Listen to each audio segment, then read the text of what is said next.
ओम वसोः पवित्रमसि शतधारं वसोः पवित्रमसि सहस्रधारं देवस्त्वा सविता पुनातु वसोः पवित्रेण शतधारेण सुत्वा कामधुच्चाः स्वाहा। 1 वर्ष पूरा हुआ। वेद मंत्र की स्थापना की थी। भगवान राम लला की प्रतिमा का भी जो विग्रह वहां स्थापित किया गया अयोध्या में, वो तो पहले से ही था, लेकिन मंदिर बना हमारा तो वहां पर जो मुहूर्त था 12:30 बजे के आसपास का मुहूर्त था, वही यहाँ पर भी रखा गया था। तो वेद मंदिर बनाया गया, चारों वेद रखे गए। लोगों ने नाम तो सुने, वेद जानते हैं, लेकिन वेदों के नाम, वेदों को देखा नहीं, पढ़ना तो दूर की बात है। यहाँ तो ऋग्वेद की कक्षा चल रही है, आज इस समय पहली कक्षा प्रारंभ हुई, लेकिन लोग वेद को जानते नहीं, नाम नहीं जानते, और जानते नाम तो जानते हैं कि वेद तो हमारा भारत की, सारे पश्चिमी देश कहते हैं भारत में वेद हैं, भारत में पुराण है, गीता है, रामायण है, हमारी वेद हमारे धरोहर हैं, लेकिन देखे नहीं। तो इसलिए वेद मंदिर बनाया था और शंखनाद किया था। सबने रक्षा शंख लेकर के आए, विदेश सबने शंखनाद करके इसका किया गया था, लोकार्पण किया गया था। तो उस दिन तो बड़ा उत्सव था अयोध्या में भी, अपने यहाँ कायाकल्प में भी, पूरे देश में उत्सव था। दीपावली उस दिन मनाई जा रही थी। अब हमने इसलिए मुहूर्त ले रखा था वेद का कि भगवान रामलला की जो वहां पर जो मूर्ति की प्रतिष्ठा हो रही थी, प्राण प्रतिष्ठा होने जा रही थी, तो उसी दिन वेद मंदिर का हमने मुहूर्त वही रखा था। हमने कोई मुहूर्त नहीं निकल पाया था, उससे बड़ा मुहूर्त क्या हो सकता है। लेकिन बात आती है भगवान राम की, जब बात आती है वो तो रोज चर्चा होनी चाहिए। मुझसे अगर पूछा जाए, पिताजी का नाम सब जानते हैं, बाबा का नाम जानते हैं, ज्यादा से ज्यादा बाबा पिता का नाम सब जानते हैं। अब आपसे अगर डॉक्टर साहब मैं पूछूं कि आपके बाबा जी थे, दादा जो पितामह आपके, उन्होंने तो यहाँ पर होम्योपैथी के संस्थापक थे, लेकिन आप पूछे आपके बाबा के बाबा का क्या नाम था, आपको नहीं पता होगा। 10 लाख वर्ष पहले भगवान राम हुए।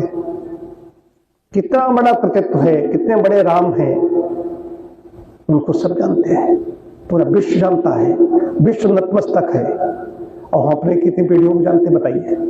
3-4 पीढ़ियों से ज्यादा किसी को जानते नहीं जानते। तो हमारे यहाँ भगवान राम है, भगवान कृष्ण है, फिर भी हम घट रहे हैं, हम बट रहे हैं, हम कट रहे हैं। ये बड़ा विषय है, ये चिंतन का विषय है। कहां पर गड़बड़ी है? गड़बड़ी है प्रातः काल उठ के रघुनाथा, माता पिता गुरु नावई माथा। बताइए, हम स्वयं देखें। मैंने तो आशीर्वाद लिया है माता पिता का। पिताजी तो मैं 14 साल था, खत्म हो गए। अंतिम समय तक माता जी का सुबह उठकर सबसे पहले कोई होता, कितने कुछ होता, पहले माता जी को प्रणाम। तो ये संध्या करण चल, दोनों भाई कहां संध्या करने जा रहे हैं? हम संध्या हवन शिष्टाचार से दूर होते चले गए। भगवान राम को जहां पर देखोगे वहां पर पाओगे। जब लक्ष्मण की शक्ति लगी और सुषेण वैद्य को बुलाया गया, तो उन्होंने कहा कि मैं चिकित्सक हूं, मैं इनको ठीक कर सकता हूं, लेकिन लक्ष्मण का बड़ा भाई जो भगवान राम है, वो हमारे राजा रावण के शत्रु हैं, उनका एक छोटा भाई है, इसलिए मैं शत्रु की सहायता नहीं करूंगा। तो उन्होंने कहा कि आप कह दीजिए भगवान, आप पर श्रद्धा रखते हैं, आप कह दीजिए भगवान राम से कहा।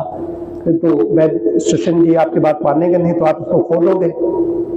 उनका उन्होंने धर्म की बात आ गई है, उन्होंने धर्म का पालन करे वही ठीक है, लेकिन मैं नहीं कहूंगा। हमारे वन के धर्म के लेकर के मैं वन गमन के लिए आया 14 वर्ष के लिए। हमारे पिताजी का मरण हुआ, सीता का हरण हुआ, और लक्ष्मण भी जाता है चला जाए, लेकिन धर्म नहीं जाने दूंगा। मैं किसी का धर्म का मतलब कि रक्षक है, धर्म की बात कह रहा हूं, सही बात, धर्म की बात कह रहे हैं। लेकिन फिर उन्होंने चिकित्सक धर्म का अपना वैद्य धर्म का था कि आपका चिकित्सक का धर्म है, शत्रुमित्र नहीं देखता है चित्त। तो उसके बाद उन्होंने किया होगा लगे भगवान राम नहीं कहते हैं। भगवान राम जहां पर देखोगे वहां पर खड़े दिखाई देते हैं। तो ये कोई राम कुलगुरु उनके वशिष्ठ थे, उन्होंने नाम ऐसे नहीं रखे गए। जब नामकरण संस्कार होता है, कब नामकरण संस्कार हो रहा है, कैसे खेल रहे हैं, उदन भात लेकर के कैसे कैसे भाग रहे हैं, सब बाल लीलाएं हैं। कहाँ चलते चलते मानस पूरी भरी पड़ी इस पे। विग्रह कहा है, वाल्मीकि रामायण कहा कि राम से बड़ा कोई विग्रह नहीं है,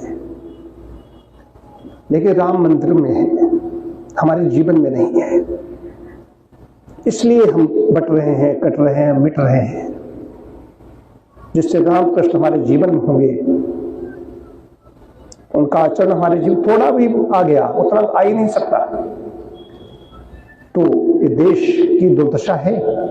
बाहरी लोग आ रहे हैं, भारतीय संस्कृति अभी बची हुई है। देखिए ना परिवार में देखिए कैसा विघटन हो रहा है, सिर्फ एकाकी होते चले जा रहे हैं। ये बड़ा विचारणीय प्रश्न है, सबको सोचना होगा। कितने हैं सुबह उठ करके आशीर्वाद ले रहे हैं, और सुबह उठ करके आशीर्वाद नहीं ले पा रहे हैं। हर माता पिता देखता है, जिनके छोटे छोटे बच्चे हैं वो जानते हैं कि उनमें भगवान के राम और कृष्ण ही देखते हैं अपने बच्चे में। वो जानते बड़ा होकर के ऐसा ऐसा करेगा, ऐसा ऐसा करेगा। बड़े होने के बाद उनके आचरण बदल जाते हैं।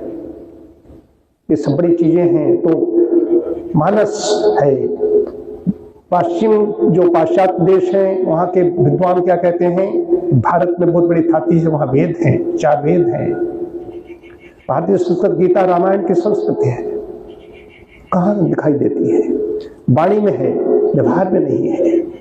प्राण जाई पर वचन जाई, रघुकुल रीत सदा चली आई, प्राण जाई पर वचन जाई। बताइए कितने वचन के पक्के हैं?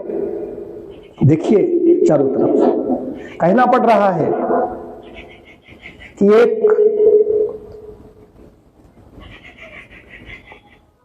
पुलिसकर्मी ने वहां कथावाचक को पिटाई की, पास फाड़ा। आक्रोश इस बात का है, पुलिस कोई हो दंडता करेगा, उसको दंडित करना चाहिए। पास फाड़ना अपराध है उस नौकर का। ऋषियों की परंपरा थी, जो शाप दे दिया जाता है, भगवान भी शाप को नहीं खंडित कर पाते थे, भगवान शापित हो गए। वचन जाइए, प्राण जाइए, सत्य प्रतिष्ठायाम क्रिया सत्यम, योग दर्शन कह रहा है। सत्यनिष्ठ नहीं रह गए, वरदान शाप निष्फल हो रहे हैं, निष्प्रभावी हो रहे हैं। ये संतों की बात कर रहा हूं। और जो हैं वो दिखाई नहीं देते, पड़े हुए हैं कमराओं गुफाओं, उन्हें मतलब नहीं है। शाप ऐसे दे दो, पता चला कि 3 मिनट के अंदर वो बिलबिला उठे, जो नहीं हो रहे हैं। और उस पर संविधान भी हमारा कुछ नहीं कर सकता। बताओ मन से किसको क्या करो, क्या करो? किसी को आशीर्वाद दो, किसी को शाप दे दो, कुपित हो गए। सब कुछ निष्प्रभावी हो रहा है कि क्या वचन के पक्के नहीं रह गए, सत्यनिष्ठ नहीं रह गए। अभी हमने कुछ कहा, अभी हम बदल गए। ये सब बड़ी सोचने वाली चीजें हैं। खाली हम शरीर नहीं नष्ट हो जाएंगे, हम चले गए क्या होगा?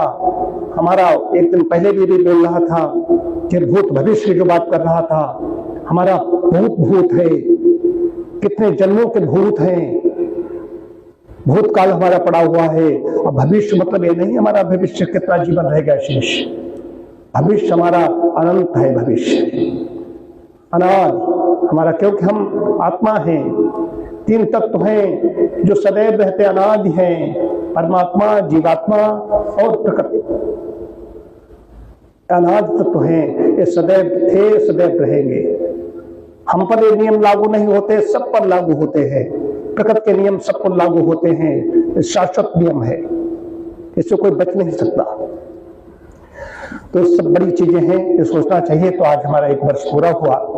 वेद मंदिर लोग आते हैं, देखते हैं, प्रशंसा करते हैं। क्या है? ये वेद मंदिर है, ये 4 वेद हैं, ये रखे हैं, आप देख सकते हो। और यहाँ तो ऋग्वेद की सुबह कक्षा चल रही है, जगह जगह से वेद मंदिर बने और लोग अपने जीवन में राम और कृष्ण के चरित्र को उतारें। इससे राष्ट्र का उत्थान होगा, लोग प्रेरणा लेंगे, तब विश्व गुरु बनेगा भारत। कथें करनी बदल गई है। बड़े बड़े संतों महंतों की, मैं किसी का नाम नहीं ले रहा हूं, नाम अपराध हो जाएगा। बहुत अच्छे अच्छे संत हैं, योग संत हैं, विद्वान संत हैं, लेकिन कहीं कहीं कुछ गड़बड़ी है। शाप और वरदान नहीं, लग रहा है, ये सोचना पड़ेगा। ओम शांति शांति शांति।